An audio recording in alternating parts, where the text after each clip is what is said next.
When you are auditing purchasing process, your focus is whether there is a process to ensure the purchased product will meet your requirement. If you are a buyer, this is what you are going to do. And as an auditor, we see, is there a process that the organization places order with absolute clarity to the supplier who is capable? If they're capable, they will provide the right material on right time. How do you ensure that? By evaluation of their company's performance or company's capability. It could be done by a second party audit. You can send your team of auditors.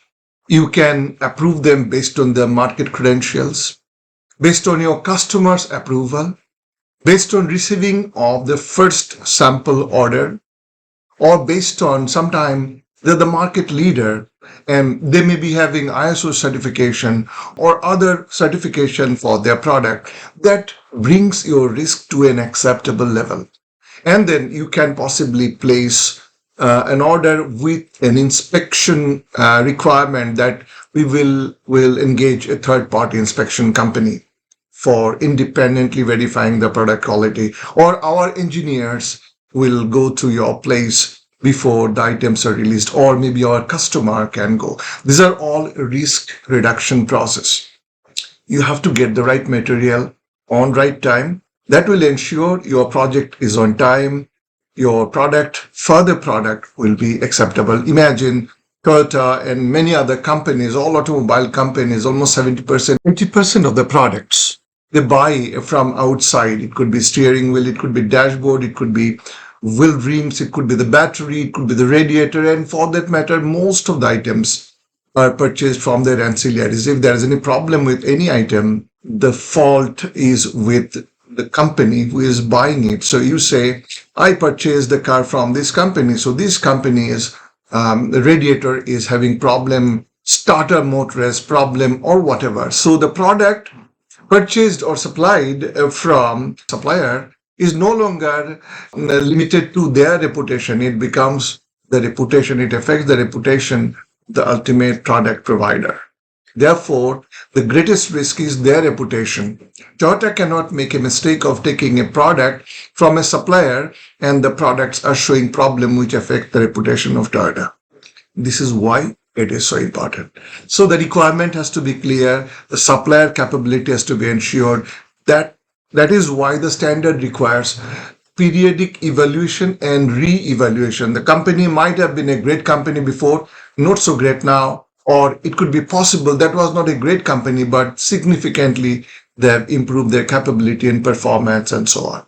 So that's how you do this. You control the purchase process, and as an auditor, we check whether those things are in place or not, so that the right material comes on right time. The receipt material upon receipt or before delivery has to be checked, verified, so that the right material comes on right time. Now, this is what is required. You take some sample, check everything is fine, the evaluation record of the supplier is fine, and that's how you conclude the audit finding in purchase department. Recently, I was listening to some of the tutors explaining the process and auditors auditing purchase process. The first thing they're asking, do you have an approved vendor list? And can you show me all the suppliers that you have, and are you evaluating them every year? And if some of the suppliers are not evaluated, that is a non-conformity given, and they feel that they might have done a great job. The company, the client organization is now in trouble because there is a non-conformity. So either you have to go to all those suppliers and external providers and go for their revaluation, evaluate them, reevaluate them, keep records. Some of the companies I have seen even fabricating the records to satisfy the auditors and their ego. Now, my question is it a requirement to have an approved vendor list in the first place? Does ISO 9001 standard requires an approved vendor or approved supplier list? It's not.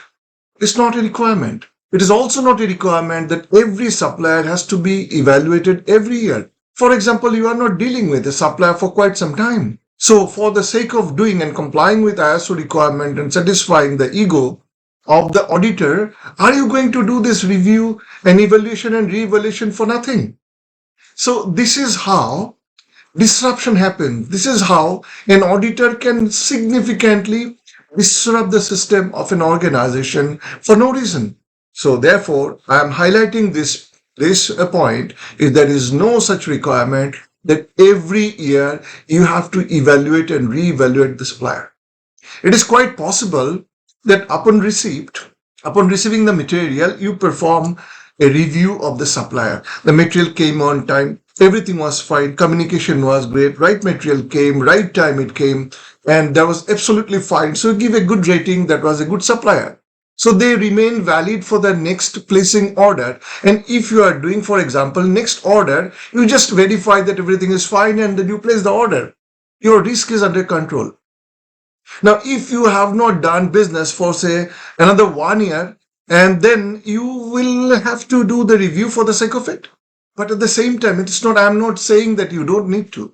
Now, after, say, 2 years, if you are doing business again with them and placing an order, by these 2 years, the company might have significantly improved or deteriorated. And that is when, before placing the order, you may have to do a review or evaluation or re-evaluation. At that point of time, you can check whether this is the same good organization, same people are there, same accreditation or certifications are maintained, customer approval is maintained, and it's even a better company. So you can still do business with them, place order on them with certainty, with least risk, and at the same time, you possibly can include some degree of verification on your part from your side.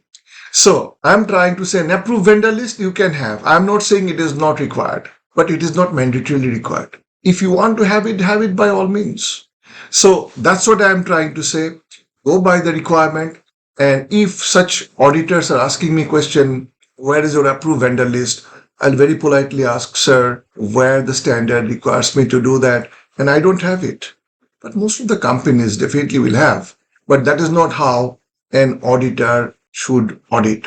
Also, sometimes they can ask that, do you have a procedure? How do you place order on them? How do you approve the supplier? Do you have a procedure? Those procedures are not required at all. So those things were 1994 version or 1987 version that required documented procedure for approval of supplier. It is not a requirement of the new standard because this is not how the business goes. Therefore, what I am trying to tell you is be clear about the requirement, audit to add value to the organization, not to disrupt a system which is working fine. At the same time, look at the risk with real sense as an auditor and go by what is expected of you as a seasoned and matured auditor.